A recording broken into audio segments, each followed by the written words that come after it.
So we will be discussing about the blood sugar, okay, the normal blood sugar, the renal threshold, regulation of glucose.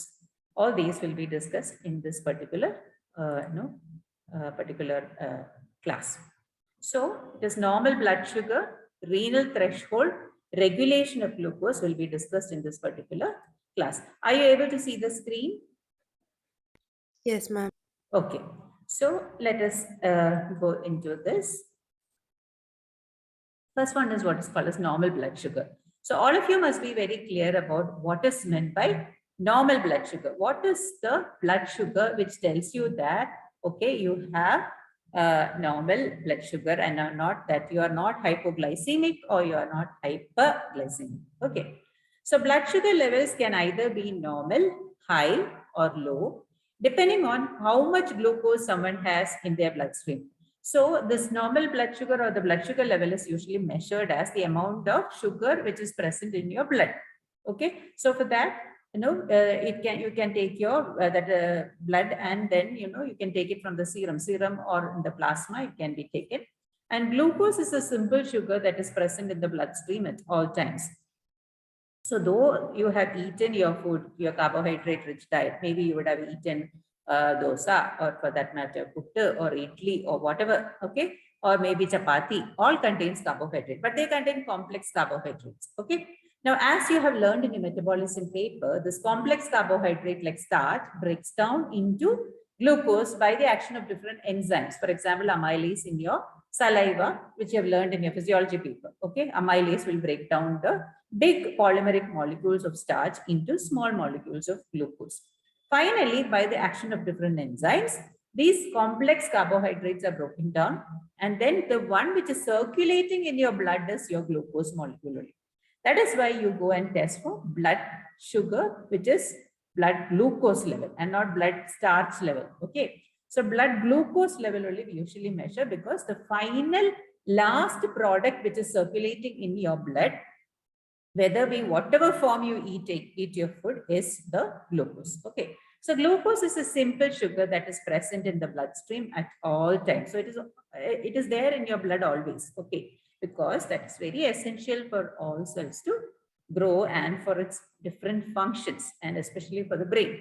So normal blood glucose levels can be measured when someone fasts, eats, or after they have eaten. So your blood, the blood contains sugar, the glucose, even when you are fasting, or whether you have eaten immediately or maybe after a few hours after you have eaten the food. This is because, the body itself senses the amount of glucose present in your blood and takes action accordingly. Okay, so whenever there is no, or the blood glucose level falls down, the body comes into action. That is what we are going to study in this particular session. So a normal blood glucose level for adults without diabetes, okay, so the people who are not diabetic, who haven't eaten for at least 8 hours, is less than 100 milligram per deciliter. So that is important. Okay. So you should always, have you seen, like, many of your, in your houses, your aunts or your parents or somebody would have gone to the doctor early in the morning before having food. You would have noticed that. And they say that I will not drink coffee or tea. And doctor has asked me to eat my food early at 8 o'clock and sleep. So this is because whenever you go for fasting blood sugar, it is better to fast for at least 8 hours. Okay, so that is why they tell you to eat at 8 o'clock in the night. And then early in the morning itself, you go to the lab and you give your blood for checking the blood sugar level. So that is important. Okay. Now, if that no fasting blood sugar should be less than 100 milligram per deciliter. So that is very important because you have fasted for 8 hours and still your blood sugar level is beyond 100 means there might be some chance of you being a hyperglycemic patient. So a normal blood glucose level for adults without diabetes 2 hours after eating is 90 to 110 milligram per deciliter. That is another thing. This is what is called as a postprandial blood sugar. Postprandial blood sugar means the sugar once, the level after you eat a food. Okay. So immediately after taking food, if you measure the blood sugar level, maybe in half an hour or so, what happens? The blood sugar level will shoot up. Okay, maybe it can reach 150 or 200 milligram per deciliter because the whatever you have eaten has been split up and it is there in the blood. Then the blood carries it to the different organs and it has been converted, and it is glycolysis take place in the liver, and then it is being converted to energy. So then after that process takes place, maybe in 2 hours, the blood glucose level should come down. So there is, after eating food, it goes up, and then after 2 hours, it should come down to the normal value. Okay. And that normal value is, it should be between 90 to 110 milligram per deciliter. Then you are said to be having a normal blood sugar. So you take it 2 times, okay, to check whether you have normal blood sugar. One is fasting, one is postprandial. Fasting is you have fasted for 8 hours and then you check the blood sugar. That should be less than 100 milligram. And after eating food, after 2 hours, you check the blood. And then again, your blood sugar it should be between 90 to 110 milligram per deciliter. See, even after having food after 2 hours, again, if it is in 150 to 200 means, there is some problem. Maybe your insulin is not working fine to break down the glucose properly. That is why your sugar level remains high even after 2 hours after having food. Okay, so that is a normal blood sugar. So you should be knowing the normal blood sugar for fasting as well as for postprandial. Now, what are the factors that affect blood sugar levels throughout the day? So there are certain factors which affect your blood sugar level throughout the day. Okay. So it is not right that one day you go and take the blood sugar level and then you see, okay, it is in 110, 120 range. You need not panic. Okay. So it depends. Maybe the previous week you had a wedding, and you are a sweet lover, you have a sweet tooth, you have eaten so much of desserts and sweets and things like that. Maybe that was the reason. Or maybe you had gone through so much of tension or stress or things like that. Or maybe you had taken some steroid for something, certain medications. Maybe. So whenever you are having, maybe you are in the borderline, you should check your blood sugar level maybe after 2 weeks or after 1 month and repeat the procedure once again to check whether it still remains the same. Okay. So it can be depending on the type of food consumed, how much and when. Like, for example, you are going to take the blood sugar early in the morning at 7 o'clock. In the night, somebody brought gulab jam, some jalebis, some motichur laddu. Everything is so full of sugar content. Okay. You've had that and then you slept. Of course, your blood sugar will be high. Okay. Then physical activity. Suppose you were you ran a marathon the previous day and then you came, or you went for a hike. Okay. You went for an excursion, you went for hiking and then came back. That can actually, because you are having so much of physical activity, your blood sugar level maybe would have gone down. Then certain medications, there is a list of medications which can actually increase your blood sugar level. For example, during Corona times, you would have heard about, administration, the second wave, they administer the steroid tablets. Okay. The steroid hormone has got the opposite action of insulin. Insulin brings down glucose while steroid brings up the glucose level. So the patients who were administered with steroid were actually checked every day for their blood sugar level, because the blood sugar level were found to shoot up. Recently, my father had to take a steroid tablet for a particular small medication like thing. And then immediately, okay, he has never had diabetes, though he is 81 years, he has never had diabetes in his life. But because he took his blood, steroid tablets, his blood sugar level shot up. Okay, then he had to take insulin for a week and stop the steroid, taper the steroid and stop it. Now everything has come to normal. So certain medications, so those who have taken steroid tablets during that medications for Corona also had to take insulin in between in order to bring it down. Then after that, it remains steady. Okay. Then medical conditions, of course, certain medical conditions, because many medical conditions are related to hormonal imbalance. And as we learn now, you will understand that many hormones have a control on the glucose. Okay. They actually control the carbohydrate metabolic pathways. Okay. In that way, it can increase the, the glucose content. Then of course, age. As you age, for example, till 40, your blood sugar level might be in the normal range. Okay. And after 60, you are prone to get type 2 diabetes. wherein there can be a slight change in the blood sugar level.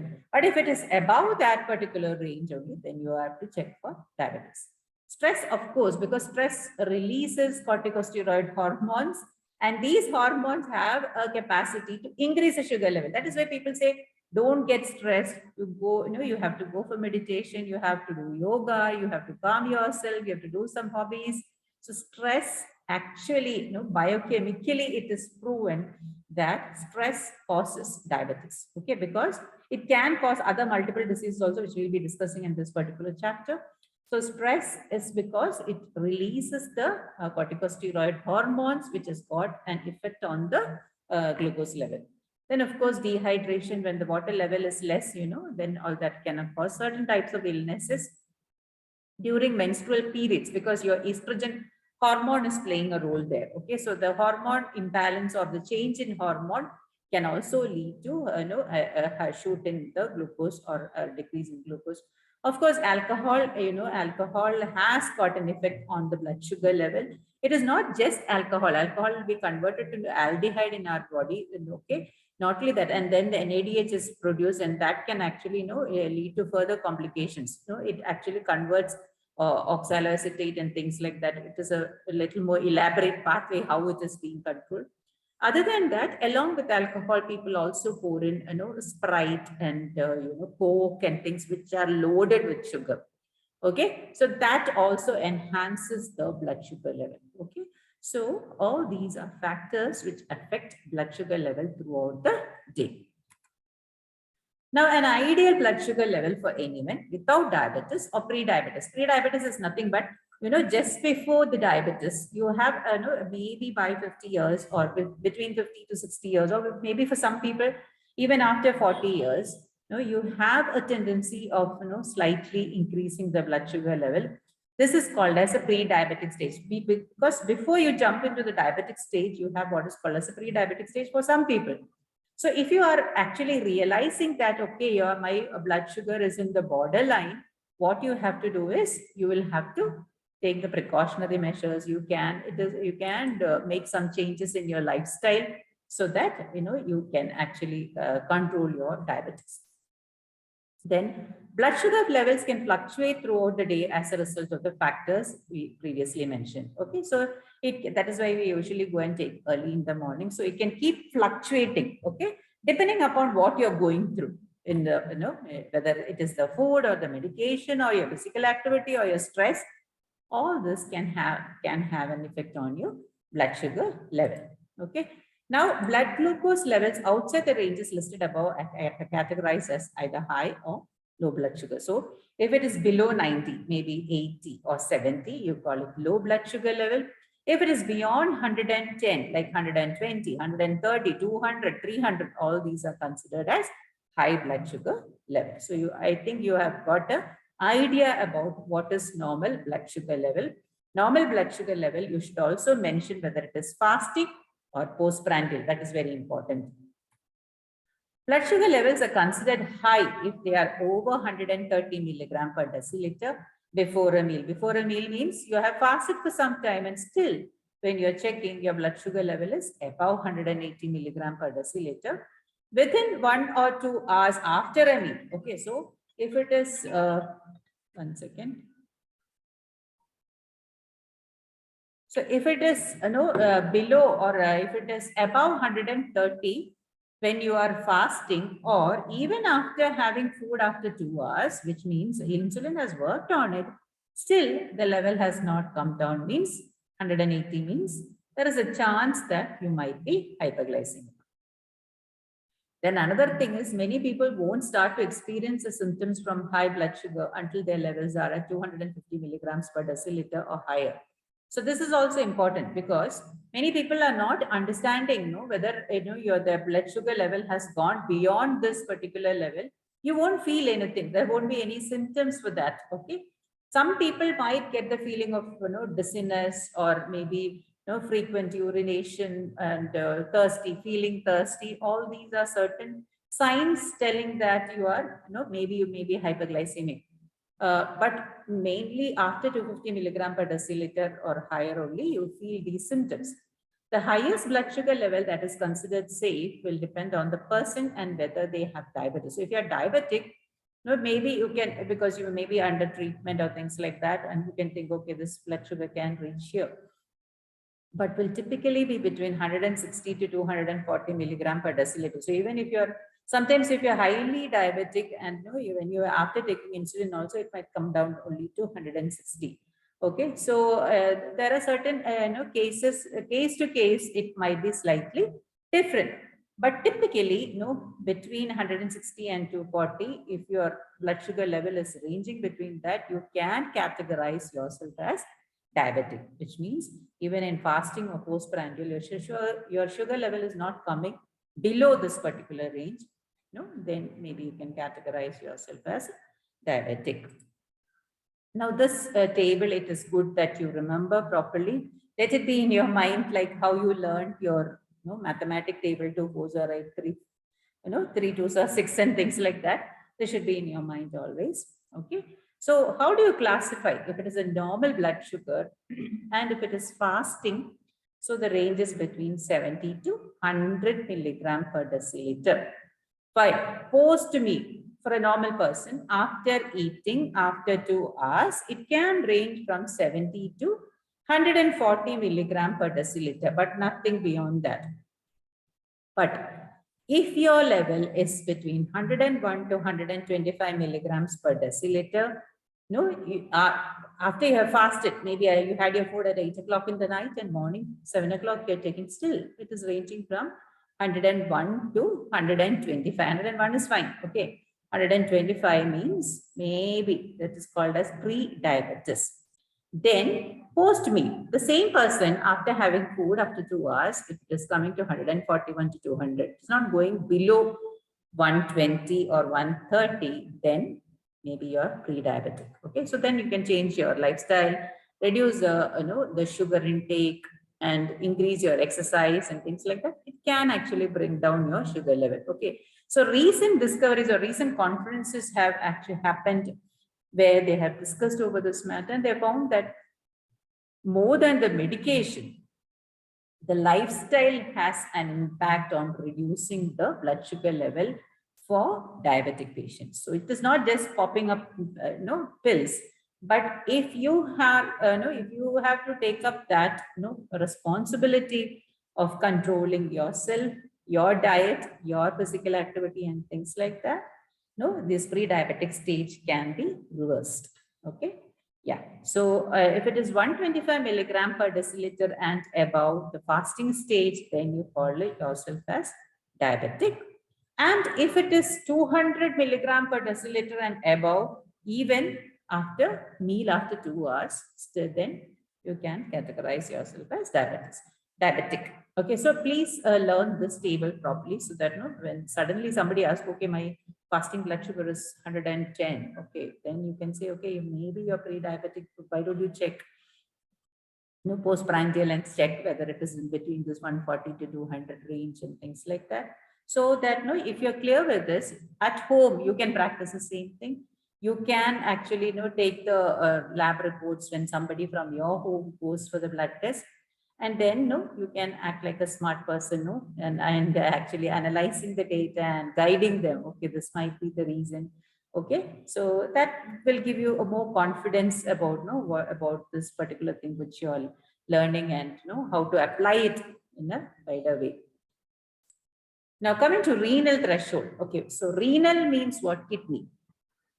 Threshold means the capacity beyond which it cannot take up something. That is what is called as threshold. Okay, sometimes you study for a long time and you feel, oh my god, my head is full of it, I've reached a threshold level, I need to take a break. Okay, which means it cannot get in further. Okay, so the same way, renal threshold is nothing but what is the function of the kidney? Kidney filters. Okay, so the beyond which, so in your blood the glucose is coming up, so then kidney filters and send it back. Okay, but beyond a level, the glucose level has gone up to 160, 180, and maybe beyond 180 milligram per deciliter. When it is there in the blood, your kidney cannot filter further. Then what happens? It comes out through the urine. So this is what is called as the renal threshold. The concentration of glucose beyond which the kidney cannot filter further. Okay, and that value is important. Value is 180 milligram per deciliter. Okay, so in physiology, you would have learned in your physiology paper the renal threshold. What is meant by the renal threshold? It is the concentration of a substance dissolved in the blood above which kidneys begin to remove it into the urine. So beyond that particular level, kidney will start eliminating into the urine. So your urine, if you measure, you can find glucose in the urine. Okay, so the plasma glucose concentration above which significant glucose urea, the term is important. Okay, very easy to remember. Glucose urea means glucose in urine. Glucosemia means glucose in blood. Okay, that is what it is. Okay, so glucose urea, of course, is called as the renal threshold for glucose. So its value is variable. Sometimes, it is not exactly 180. Okay, for me, it is 180. Still, it is not found in the urine. No, it can vary from person to person slightly. And deviations occur both above and below the commonly accepted normal threshold of 180 milligram per deciliter. Okay, so that is the value which you should remember. The renal threshold value of glucose is 180 milligram per deciliter. But in diabetic patients, the value is reported to vary from 54 to 300 milligram per deciliter. So in diabetic patients, this value can slightly change because in diabetic patients, actually, many of the organs itself are affected in the end. Multiple organ failure can happen if you are not tending to diabetes. Okay, it can affect your kidney, it can affect your heart. Okay, so if your kidney itself is not working properly, even at 54, it starts. It cannot filter properly. Okay, so that it changes from patients to patient. No, so the renal tubule is the one which plays a significant role in glucose reabsorption. And if the plasma glucose is rising, what happens? The renal tubular reabsorption of glucose will increase linearly. Okay, so as the glucose level is increasing, so the renal absorption also, okay, more glucose has come, I have to absorb more. Okay, it goes on increasing until it reaches its maximum tubular resorptive capacity. So beyond which it cannot filter further. This is what is called as maximum tubular resorptive capacity. So the capacity of the proximal tubule to reabsorb glucose to prevent it passing to the urine is what is called as renal threshold. In other words, you can also define what is renal threshold. This is usually asked as a small 2-marker question for what is renal threshold. So, okay, so wherein you will have to mention that value 180 milligram per deciliter as well as what it means. Okay, so the capacity of proximal tubule to reabsorb glucose to prevent its passing to the urine is known as renal threshold. Okay. Now, regulation of blood glucose. So, regulation of glucose in the body. So, we have completed 2 things. One is normal blood sugar. What is normal blood sugar level? How do you understand normal blood sugar and from pre-diabetic sugar level or diabetic sugar level? What is meant by fasting blood sugar level? What is postprandial blood sugar? What does it interpret when the value is beyond 110 or 120 for fasting? Okay, and things like that. And then we also touched upon renal threshold. What is the concentration beyond which it actually starts coming out of the urine, which is called as glucosuria. And now we come to a very important thing, which is called as regulation of blood glucose. Okay, so regulation of blood glucose, 1 minute.